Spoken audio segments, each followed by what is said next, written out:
अस्सलामुअलैकुम and good evening my dear brother and sisters. मैं उम्मीद करता हूं कि आप सब लोग खैरियत से होंगे और एक मरतबा फिर हम आपको यूट्यूब के सबसे बेस्ट चैनल पर जर्मन सीखने के लिए चैनल पर हम आपको वेलकम करते हैं। ठीक है, क्योंकि I think so with the grace of Allah ये सबसे बेस्ट चैनल है। ठीक है, जहां पे आप अच्छी जर्मन और आसान जर्मन सीख सकते हैं। ठीक है, क्योंकि क्योंकि हम जर्मन सिखाते हैं आपके मुताबिक। ठीक है, जिस तरह आप सीखना चाहते हैं। सही है, आपका जिस तरह हमने आपके मैसेजेस पढ़े, आपने हमें कॉल्स की, आपने हमें कहा कि आप हमें जो डॉइच कोर्स है शुरू से करवाएं। समझा रही बात आपको। और खासतौर पे मैं पुराने स्टूडेंट्स को भी ये कहूंगा कि थोड़ा सा टाइम लगेगा। एक तो जो पुराने स्टूडेंट्स हैं उनका ये लेसन रिपीट हो जाएंगे। समझा रही बात आपको। और खास तौर पे जो नए स्टूडेंट्स हैं वो भी हमारे साथ शामिल हो जाएंगे और ज्यादा टाइम नहीं लगेगा। मैं आपको प्रॉमिस करता हूं ज्यादा टाइम नहीं लगेगा। हम हमारे रोजाना 2 से 3 लेसन हमारे तकरीबन अपलोड हो जाते हैं और हम विद इन डेज इंशाल्लाह हम अपने उसी पे आ जाएंगे। समझा रही बात आपको। ठीक है, तो आज जिस तरह आपने कहा थे आ बे से आप लेसन शुरू करें, उसी से हम शुरू करने जा रहे हैं। ठीक है, इसका तारुफी लेसन मैंने सुबह एक अपलोड कर दिया था और आप ये कह सकते हैं कि हमारा बाकायदा जो पहला सबक है वो आज हम पढ़ने जा रहे हैं। समझा रही बात आपको। ठीक है, इसमें हम अल्फाबेट सीखेंगे। ठीक है, कि आ बे से आप कैसे प्रोनाउंस करते हैं, ये बहुत जरूरी है। अगर ये आप आ बे से को अच्छी तरह से प्रोनाउंस करना सीख लेते हैं my dear brother and sisters, तो फिर आप जर्मन जुबान का कोई भी जो लफ्ज है उसको अच्छी तरह से आप प्रोनाउंस कर सकते हैं। ठीक होगी, नंबर 1 बात। अच्छा, तो अगर आप हमारे चैनल पर नए हैं और आप हकीकत में वाकई में अच्छी और इजी जर्मन सीखना चाहते हो तो हमारे चैनल को सब्सक्राइब करें ताकि आने वाले जो इंपॉर्टेंट लेसन हैं वो आपको मिलते रहें। ठीक है, चलें। अच्छा, सबसे दूसरी बात कि जैसे जर्मन जुबान के अल्फ़ाबेट बिल्कुल इंग्लिश की तरह ही हैं, उसी तरह लिखे जाते हैं, बस इसमें थोड़े से जो इनकी प्रोनाउंसिएशन जो है वो थोड़ी सी फर्क है, वो आपने बस याद कर लेना है। ओके जी। अच्छा, सबसे पहले है आ। इंग्लिश में ए कहते हैं, आ। ठीक है, मैंने आपकी आसानी के लिए इसका एक लफ्ज भी साथ लिखा है और इसको रोमन में भी साथ लिख दिया ताकि आप उसको प्रोनाउंस समझ लें। आ। ठीक है, आ। ठीक है, इसका मतलब अपफिल है। अपफिल क्या पढ़ना, एप्पल नहीं पढ़ना, आ अपफिल। अपफिल सही है, सेब। इस तरह बे। ठीक है, बे से मुराद है बुख। ठीक है, किताब यानी कि बे। उसके बाद क्या है, से। ठीक है, से।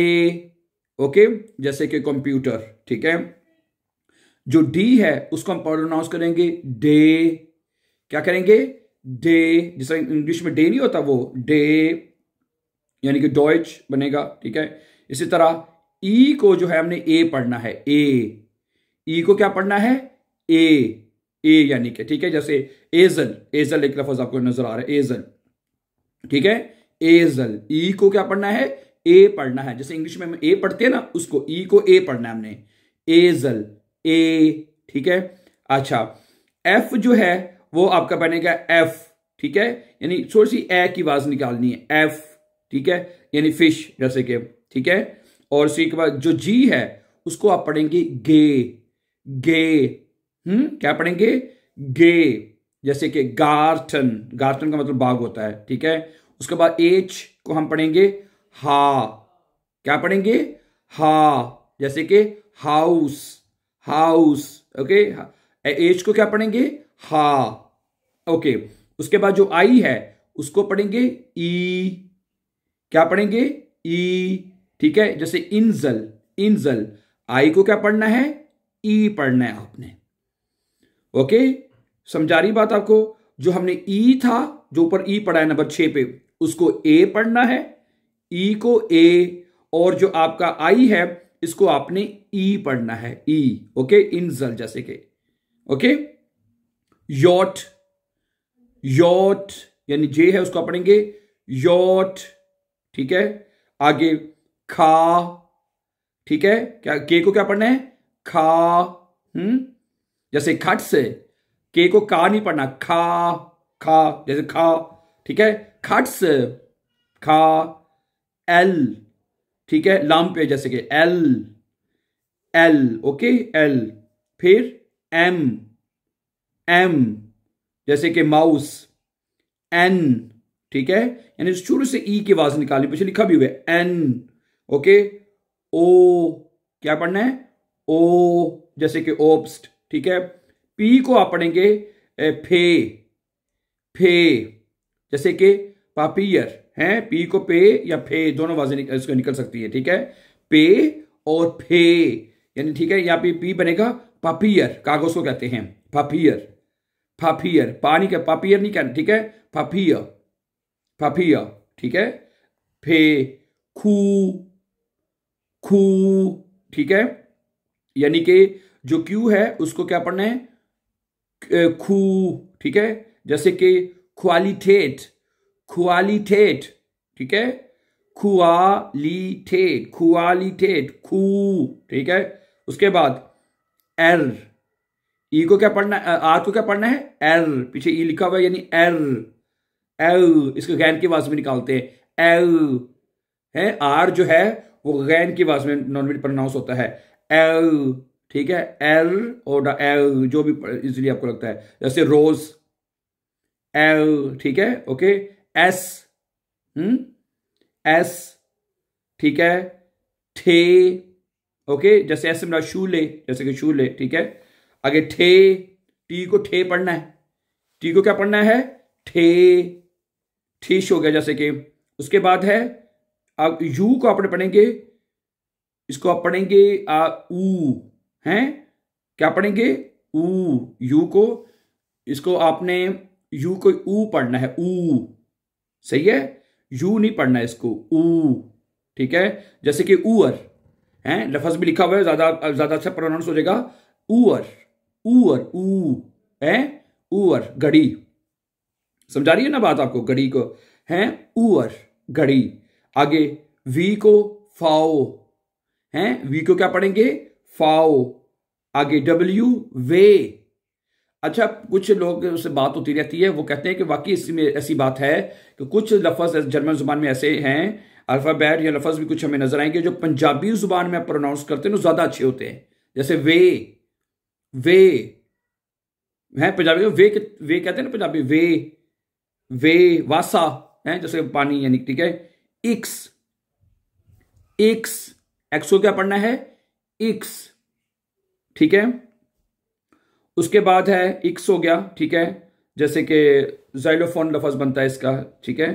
और उसके बाद बनेगा यॉट, ये युप्सिलोन, जो वाई है इसको पढ़ेंगे युप्सिलोन, युप्सिलोन, युप्सिलोन, योट को सॉरी योट कह रहा हूं बार बार, वाई, युप्सिलोन, वाई को पढ़ेंगे, ठीक है। जैसे वाई सो योगा, ठीक है, युप्सिलोन, ठीक है। सेट, जेड को क्या पढ़ना है? सेट, ठीक है। जहां पे एक छोटी सी बात को मैं इजाफा करता जाऊं, नॉर्मली हमें बाज जगह पे ऐसा नजर आएगा कि जो एस है वो जेड की आवाज में प्रोनाउंस होगा, ठीक है, और जो जेड है वो हमें एस की आवाज में प्रोनाउंस नजर आ जाएगा, ठीक है, ओके। जैसे कि एक जुमला बोलते हैं, इशहाबे खाइने साइट, साइट जो होता है वो जेड के साथ लिखा जाता है, उसको जाइट नहीं बोलते, इशहाबे खाइने साइट। इसी तरह एक लफ्ज है जेड के साथ, साइटुंग, जाइटुंग होता है ना, उसको जेड नहीं एस पढ़ा जाता है, साइटुंग। तो ये प्लीज चीज का भी अपने ख्याल रख लेना है कि, ठीक है, मोस्टली हमें जो एस है वो हमें जेड की आवाज में प्रोनाउंस होता हुआ नजर आएगा, और जो जेड है वो हमें एस की आवाज में प्रोनाउंस होता हुआ नजर आएगा। समझा रही बात आपको? इस चीज का भी आपने याद रखना है, सही है। ये तो हो गए अल्फाबेट 26 आपके, सही है। सेट, जो जेड है उसको आप पढ़ेंगे सेट, सेट, ठीक है, जैसे कि ज़ेबरा, ओके। उसके बाद जर्मन लैंग्वेज में 4 और अल्फाज हैं, 4 और अल्फाबेट है जो आपको याद करने हैं, जिनको आप उमलाउट बोलते हैं। मसलन अगर आ है, हमने आ पढ़ा था ना, आ, अगर आ के ऊपर 2 उमलाउट यानी 2 नुक्ते डाल दें, वो हमारे पास इंडियन स्टूडेंट होते हैं, वो कहते हैं जी अगर बिंदी डाल दी, बिंदी है, बिंदी नहीं होती जिस तरह, वो डाल दी जाए है, तो वो कहती है, तो ये बनेगा ए, क्या बनेगा? ठीक है, ए, जैसे ए पंजाबी में ज्यादा अच्छा प्रोनाउंस हो जाएगा, ए, ठीक है। तो अब ये बनेगा एप्पल, यानी ऊपर पढ़ा था एप्पल, यानी उसकी सिंगल सेब जो है, एप्पल की जमा होती है एप्पल यानी एप्पल्स, तो ये बनेगा एप्पल, एप्पल, आ से क्या बनेगा? एप्पल, आ उमलाउट से बनेगा एप्पल, एप्पल ना। समझा रही बात आपको? Apple, Apple, genau। उसके बाद है ओ के, ओ पढ़ा था हमने, ओ। अब ये ओ के ऊपर लाउट है, यू, ठीक है, यू, यूल, जैसे कि यूल, यूल होता है ना, यूल, यूल, ठीक है। बहरहाल जितना अब ये मुंह को गोल करने की बात है, ठीक है, यूल, ठीक है, यूल, यू, ठीक है, ओके। बहरहाल आगे आगे यू के ऊपर लाउट है, यू, ये मैं से ये ज्यादा अच्छा प्रोनाउंस हो जाता है, यू, ठीक है, ओके। यूबर, जैसे लफ्ज रखा है यूबर, यूबर, ठीक है, तो यू के ऊपर लाउट आएगा, यू, ठीक है, यूबर। आगे दूसरा आखिरी लफ्ज आपको नजर आ रहा है कि एस सेट। इसमें ये होता है कि अगर आप 2 दफा एस नहीं लिखना चाहते, ठीक है, आप डबल एस नहीं लिखना चाहते, तो जर्मन जुबान में क्या होता है कि वो जो बी होता है ना, बी जैसे डालते हैं बड़ा बी, उसको थोड़ी सी लाइन नीचे खींच देते हैं, तो वो एस सेट बन जाता है। क्या बन जाता है? S set. समझा रही बात आपको? तो वो उसको कहते हैं, जैसे कि स्ट्रास से वो डबल एस लिखा हुआ है आखिर में, सही है। जो चौथा लफज है, समझा रही होगी बात आपको, जो चौथा लफज लिखा हुआ है उसको हम बी डाल के ना उसको नीचे थोड़ी सी टेढ़ा कर देते हैं, तो बन जाता है डबल एस, एस सेट बन जाता है वो। समझा रही बात आपको? तो ये 4 लफज हैं जो एक्स्ट्रा हैं, ए, यू, एस सेट। समझा रही बात आपको? तो ये 4 एक्स्ट्रा लफज हैं जो आपको जो याद होने चाहिए my dear brothers and sisters, ठीक है। और आपके आसानी के लिए मैंने जैसे कहा, इसका मैंने रोमन उर्दू में भी लिख दिया तर्जमा, आप इसको जरूर प्रोनाउंस करें, क्योंकि अगर आपको ये अल्फाज अल्फाबेट प्रोनाउंस करने आएंगे तो then you can do another thing, next thing आप कर सकते हैं, ठीक है। तो ठीक है, अल्फाबेट और जरूरी हैं। अब इस आज का हमारा ये लेसन नंबर 1 अपलोड हो चुका है, ठीक है। और इस अब तरतीब के साथ लेसन नंबर 2, लेसन 3, लेसन 4 जो है वो इंशाल्लाह अपलोड होते रहेंगे, तरतीब के साथ आप आपको मिलेंगे, ठीक है। बिफोर गोइंग प्ले लिस्ट भी बन जाएगी। आप अक्सर स्टूडेंट कहते हैं प्ले लिस्ट नहीं हमें मिलती, तो इसकी प्ले लिस्ट बनाएंगे ताकि आपको लेसन 1, लेसन 2, लेसन 3, लेसन 4 आपको तरतीब के साथ मिलता रहे। Dear brothers and sisters, have a nice time and before going don't forget to subscribe. Have a nice time and take care.